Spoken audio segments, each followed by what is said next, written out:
Hello and welcome to another video here at the End-to-End Hockey channel. Today we've got a few things to discuss, including a few signings, a couple of injury news that could be significant, plus 5 under-the-radar players who I think could be valuable pickups at this year's NHL trade deadline. We'll get to all of that coming up right now.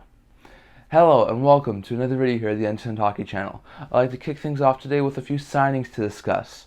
I would like to start off with the Toronto Maple Leafs, as they have given 2022 second-round pick Fraser Minten his ELC. He signs a 3-year entry-level contract with the Toronto Maple Leafs that has an AAV of $875,000. Now, Minten is probably going to take a few years to develop. He's still playing in WHL right now. He put up some good numbers last year, but he's probably going to have to play in WHL for at least one more season, if not two, and then maybe a year in the AHL. But he is a decent prospect for the Maple Leafs. I think he could carve himself out a bottom six role in 2 to 3 years' time. He's a good center, and for a cap-strapped team like the Maple Leafs, he could be a very good addition in a few years' time. But he'll go back to WHL, grow his game more, and prove that he can be, in time, a good NHL forward. And the other sign that I want to get to is a lot more significant, and it's an extension that some people thought might happen and some people didn't, but the Philadelphia Flyers have ended up extending Travis Sanheim to a 8-year contract extension with a AAV of $6.25 million. Now, Sanheim is a good top four defenseman. A lot of people thought that after Rasmus Ristolainen extended in season last year, that maybe the Flyers would want to keep him and Sanheim as a pair, as they did quite well last year, being a good duo on the back end. But with the Flyers probably being a bad team this year and being one of the lower teams in the NHL, a lot of people also thought that Sanheim could be a good trade target for some teams and could bring in a good haul for the Flyers. But they ended up extending him. I think this is a good deal for Sanheim. It's the exact same contract value that Mackenzie Weegar got in his deal, so pretty similar for each player. But Sanheim does put up less points than Weegar does. He had 31 points last year in 80 games, and that was probably around what he's probably going to give. He's put up 25 and 35 points over the last few seasons, and I think he can still be a good offensive defenseman for the Philadelphia Flyers. I do think that the $6.25 million cap hit is a pretty good deal. Sanheim isn't too old, although I am a little bit shocked they gave him 8 years instead of 6 or 7 to make it a little bit more shorter. But I do like the extension. This gives them a good second pair on the blue line with him and Ristolainen for the foreseeable future, and I think those two will really work well together. But it's good that the Flyers got this done. It doesn't linger anymore, so his name will probably be etched off all of the trade deadline boards, and he should be a Flyer for years to come now. And now we get on to some of the injury updates that have happened over the last little bit. With the first week of the season now in the books, we have had a few injuries, and a couple of significant ones at that. So I would kick things off with the injury updates with the Philadelphia Flyers. They have started the season off. We know Couturier is going to be injured. Ellis injured. Bobby Brink, who's a young prospect, is injured. But there were also a couple of other guys who ended up starting the season injured. Cam Atkinson has been injured right now, so he should be able to get back in the next few games. And then, who we were just talking about, Rasmus Ristolainen, is also injured. He's been placed on injury reserve and will be out for at least a little bit. So, for a team who's really already battling a lot of injuries, losing Atkinson and Ristolainen, who is a top 6 forward and top 4 defenseman, really does hurt this team. And they are playing with a lot of guys right now who would probably be better suited in the AHL. So, it's really a bad thing. I know the Flyers have gone off to a good start this year, and I'm really surprised by that and happy for them. But the injuries in time will start to hurt. I don't think Ristolainen or Atkinson will be out for too much longer, but it's just really bad that those two guys have been injured. Over in Boston, we knew that they were going to start the season out with guys like Matt Grzelcyk, Charlie McAvoy, and Brad Marchand out. And you can add Brandon Carlo to the list. He was injured over the weekend and has now been placed on IR. And this is just really hurting the Bruins blue line. They won their first 3 games before losing to Ottawa on Tuesday, so that was good for the Bruins to get a really good start. And their offense is clicking really well even without Marchand. But eventually they'll get into some tight games in which their defense is going to cost them. I think you don't have Carlo, you don't have Grzelcyk, you don't have McAvoy. That's 3 of your top 4 defensemen. I don't think they have enough depth on that blue line to defend well until at least one of those guys come back. Grzelcyk will probably be back in mid-November. Carlo's injury probably won't be too long. He was only placed on injury reserve, not long-term injury reserve, so it won't be too long. But I do think that this is going to be really, really hard for the Bruins to overcome. Some more injury news in Washington. We know that Tom Wilson is not going to be back until probably December, January, and that Backstrom could easily miss the season due to injury. And now Connor Brown seems like he's going to miss significant time due to injury. He was placed on injury reserve by the Washington Capitals after getting injured on Tuesday's matchup against the Vancouver Canucks. And this is another top 6 forward for the Washington Capitals who's going to miss time. This Capitals team has looked okay to start the season, in my opinion. I don't think they looked anywhere near as lethal as they have in recent seasons.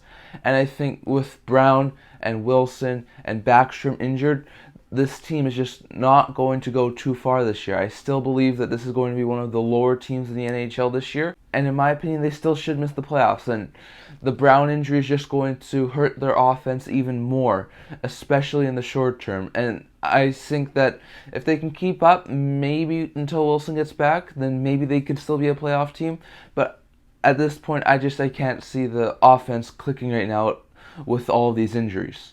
Another one would be Tyler Bertuzzi. He got injured early last week in one of the Red Wings' first games, and he's going to miss a little bit of time. Now, I wouldn't be too worried about the Red Wings. Bertuzzi is a big piece of that offense in top 6, don't get me wrong.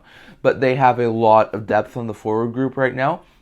So with Bertuzzi out, they can place one of their other players who was getting scratched earlier and just place him into the lineup and put one of the guys on the third line in the top 6. I don't think the Red Wings will be too hurt by Bertuzzi. He will be missed. He put up 30 goals, probably close to a 40-goal pace last year. But I do think that the Red Wings over the offseason have acquired enough offensive depth that they can make do without Bertuzzi for the time being. Over in Florida, there's a huge injury to the Panthers' blue line as Aaron Ekblad has been placed on long-term injury reserve and will be out for at least the next 24 days due to injuries. Ekblad was injured earlier this week, and he is the Panthers' best defenseman. Now, he does have a little bit of injury history. He was injured for a good amount of time over the past 2 seasons. Middle of last year, he missed a little bit of time due to injuries, and the end of the shortened season, he missed a lot of time due to injuries. But the one thing that really helped the Panthers was this was around the time where they had deadline acquisitions, so they were able to build off of those. Those guys were able to help them. And the second part was that Mackenzie Weegar developed into a good top pair defenseman to the fact that Ekblad was injured and he was able to take over the number 1 role. Well, Weegar's now in Calgary, and with Ekblad out and no deadline acquisitions, this Panthers blue line looks decimated. Their second pair right now could probably make for most teams' third pairs. So I really do think that this Panthers team is going to have to overcome a lot of hurdles. Their offense is still good enough that I think they could outscore their way in most games.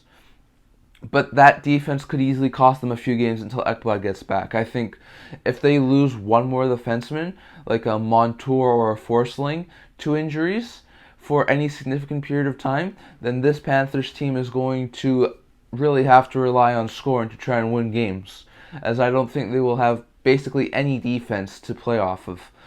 So the Ekblad injury is really hard for the Panthers, and they hope for a speedy recovery and hope that the Panthers can hold down the fort until he gets back.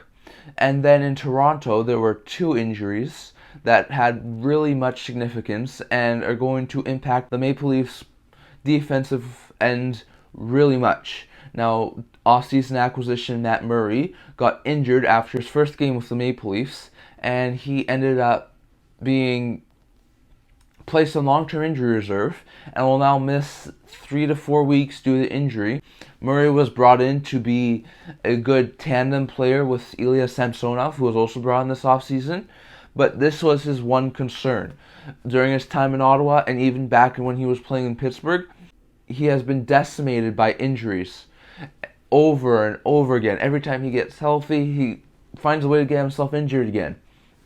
It's been quite the uphill battle for Murray to stay healthy, and this is the downside of Murray. I think that Murray can still be a capable backup, maybe a tandem goalie, but he has to stay healthy, and if he can't stay healthy, then I think the Maple Leafs backup position will be once again shaky this year. With Murray on LTIR now, they do have a couple of good goalies. Eric Källgren should probably be a decent backup for now, but if Murray continues to get injured, this is going to hurt the Maple Leafs' chances of having a good backup this year. It was one of their key problems last year. They had Jack Campbell playing a lot because Peter Mrazek was not playing well and injured most of the time. So they need to make sure that Matt Murray is healthy before they bring him back. But I do think that if Murray is out for any significant period of time, it will hurt the Maple Leafs. And on top of that, Jake Muzzin recently got injured again. He's now dealing with a neck injury, and he was placed on injury reserve. So the Maple Leafs D-core was already injured to start the season. Off-season acquisition Jordy Ben was going to miss the first couple of weeks, and good top four defenseman Timothy Liljegren was going to miss the first 4 to 6 weeks due to injury. And now with Muzzin injured, this team is decimated with injuries on the back end. I mean, they do still have a good D-core, with a lot of these guys still being capable defensemen, but this is a really banged up team, and just like the Panthers, they have the lethal offense. They can score their way out of most situations, but when it comes to tight games with defense, I'd be really concerned with them. I think Samsonov is now going to have to play a more prominent role and prove that he can be a starter in the NHL still, and I think that this D-core is going to have to try and play through all these injuries. The Muzzin and Liljegren injuries really are hurting this team right now, and I think that they really have to try and weather the storm without Muzzin and Murray until those two can get back.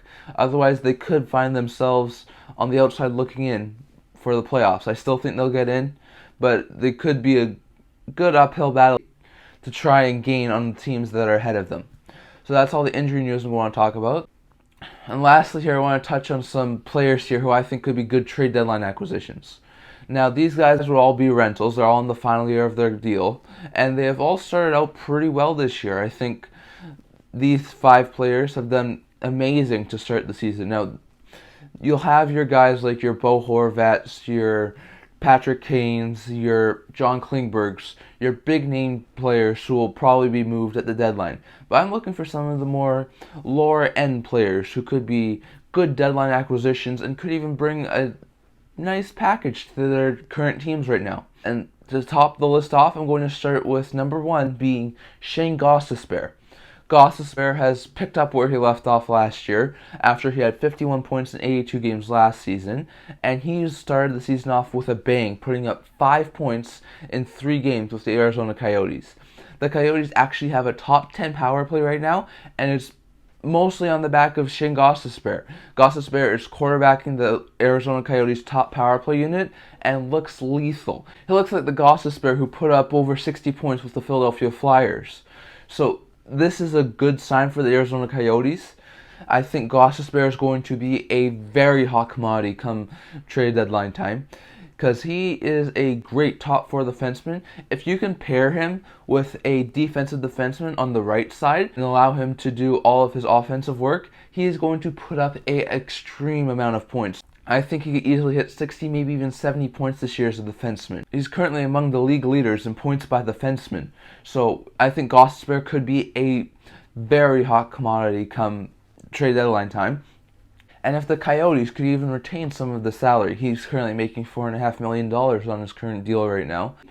But if the Arizona Coyotes were able to retain some of his salary and bump that cap it down to $2.25 million, I think there would be a lot of teams who would be interested. a team who is maybe a little bit weak on the blue line or going through injuries or just wants to upgrade for a playoff run should be absolutely willing to acquire a good defenseman like Gostisbehere who can put up points and be a real lethal weapon on the power play. I think the Yotes could even get a second round pick and good young prospect for the good top for the defenseman. I think that the Gostisbehere trade to Arizona, where they were paid a pick to take on his contract, is going to work out beautifully for the Arizona Coyotes, because now I think they can move him for at least two good assets at the trade deadline, and this will help both sides. Gostisbehere will get a chance to prove that he can be a good offensive defenseman, and he should be able to get paid at least, I think, $5, $6, maybe even $7 million in free agency next year. And the Arizona Coyotes could offload him at the trade deadline and get a couple of good pieces for their rebuild. So I think Gostisbehere is a player we should all keep our eye on, especially closer to the trade deadline, because I think he could easily be one of the more interesting names come trade deadline time. Secondly, I would think that James Van Riemsdyk is another player who could be a very interesting name at the trade deadline. He has started this season off pretty well too. He has 5 points in 4 games. Now, he had 38 points last season in 82 games, but more importantly, he had 24 goals. Now, the Flyers have started off pretty good this year, but I expect them to start to get lower and lower in the standings, eventually being probably a bottom 5, bottom 10 team. So I think they will be sellers at the deadline, and I think James Van Riemsdyk could be a good deadline acquisition for a team looking to go to a cup run. I think the Flyers could eat half of his salary and bump the cap hit down to $3.5 million, which I think would still make a trade pretty tough. But for a team who's looking to have a third line scoring forward, then they should definitely look into trying to acquire James Van Riemsdyk. I think as much as Van Riemsdyk's $7 million contract was pretty hard to move in the offseason, a lot of teams wanted a first-round pick just to take on that contract. I think that with the Flyers probably being willing to retain some of his salary now, that a trade could come more easily. I think that with James Van Riemsdyk being a good third-line forward on a cup-winning team, I think he could be a great deadline acquisition for a team. I don't think the price will be too high. He'll probably only get a third-round pick or maybe mid to high-level prospect, but I do think that the Flyers could trade him at the trade deadline for a decent package. And for the Flyers, from going to be needing to give up a first-round pick to offload his contract to being able to get an asset in return for him at the trade deadline is a pretty big win for the Flyers. And I think that if Van Riemsdyk can continue to show that he can still be a good point-producing forward, I think he should be a really interesting name to watch at the deadline. Now, the other three are all really good depth scoring forwards who have started the season off pretty well. That is Nick Ritchie in Arizona, Oscar Sundqvist in Detroit, and Sean Monahan in Montreal. Now, I'll start with Nick Ritchie in Arizona. He's actually produced quite well to start the season. He's coming off a season where he had 23 points in 57 games and was traded to Arizona midway through the season, along with a pick to take his salary on so that the Leafs wouldn't be in too much cap troubles last year, and this could be another great pickup for the Arizona Coyotes. Ritchie, just like Gostisbehere, is doing great on the power play. He had 3 goals and 4 points in 3 games and looks absolutely rejuvenated right now. I think that these sorts of trades for the Arizona Coyotes are going to pay extreme dividends. They got a pick from the Toronto Maple Leafs to take on Nick Ritchie's contract. They got a pick from the Philadelphia Flyers in exchange to take on Gostisbehere's contract. And with the way both of these guys, Gostisbehere and Ritchie, are producing right now, they could easily get 3 to 4 assets for Gostisbehere and Ritchie together. And for a team who's still trying to find a way to move Chychrun for a price that they want, which seems to be 3 first-round quality players and picks and prospects from a team who's inquiring about Chychrun, they could still easily get a lot for Gostisbehere and Ritchie themselves. I think that the Arizona Coyotes rebuild is going along slowly, but I think that with guys like Gostisbehere and Ritchie producing and probably being good deadline acquisitions for other teams, their rebuild could be good in 2 to 3 years. I mean, they have tons of second-round picks already. tons of third-round picks. If Chychrun and Gostisbehere and Ritchie move, they're going to have a lot more picks and prospects. Logan Cooley, Morgan Geekie, Maverick Lamoureux, who are first-round picks from last year, are all going to make the NHL in the next 2 to 3 years. Cooley will probably make it next year. The other two in the foreseeable future. They probably will get another top 5 pick in a really deep draft this year. And honestly, I really like the Arizona Coyotes' future.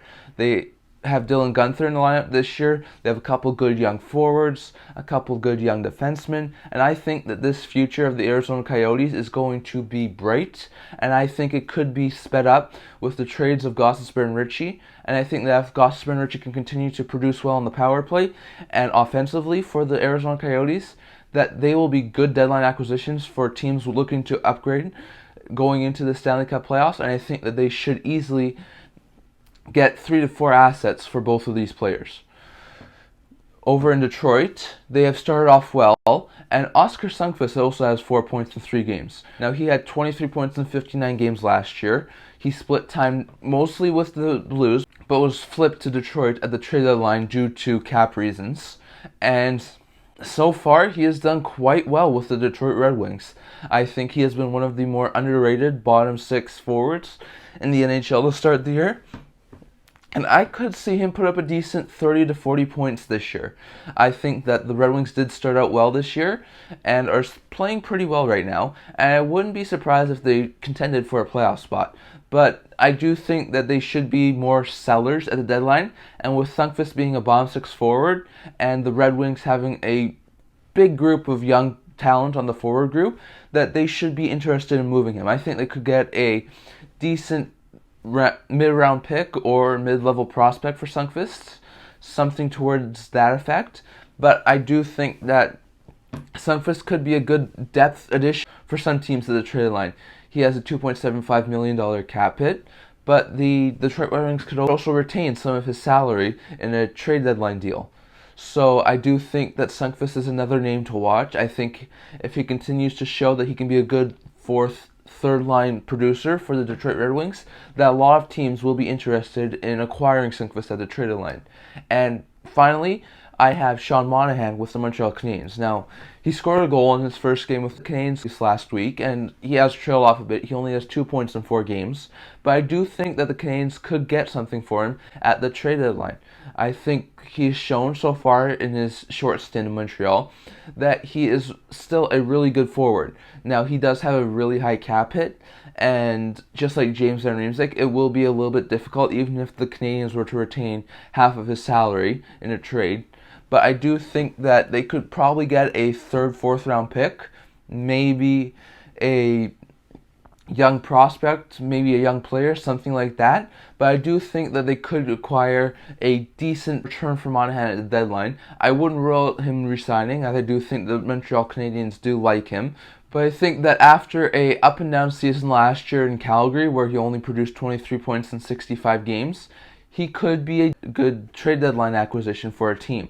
And just like James Van Riemsdyk, the Canadiens were able to acquire a first-round pick for taking on this contract. So to get a first-round pick to take on Monahan's contract, and then to get an additional asset at the trade deadline to move him, would be an amazing job by the Canadiens. And I think that these 5 players, Sean Monahan, Oskar Sundqvist, Nick Ritchie, James Van Riemsdyk, but especially Shane Gostisbehere, are going to be some pretty big names at the trade deadline, and I wouldn't be surprised if most or all of these names ended up being moved by or around the trade deadline.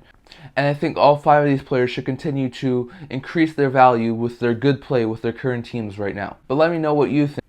Is there another lower level player who a lot of people maybe aren't talking about right now, who could be a good deadline piece for a team, a good rental for a cup contending team? I would like to know what you think. Do you think any of these guys are going to get decent returns for their teams? Do you think Gostisbehere could get 2 significant pieces? Will JVR be able to get a decent return with his high cap hit? And is there any other players you think could also be good under the radar, sneaky good pickups at the trade deadline this year for a cup contending team? I'd like to know what you think. But that's all I want to talk about for today. Remember to like this video and subscribe. I also do a blog, which I will leave in the description below, and I can't wait to see you guys all for next week's video. See you guys soon.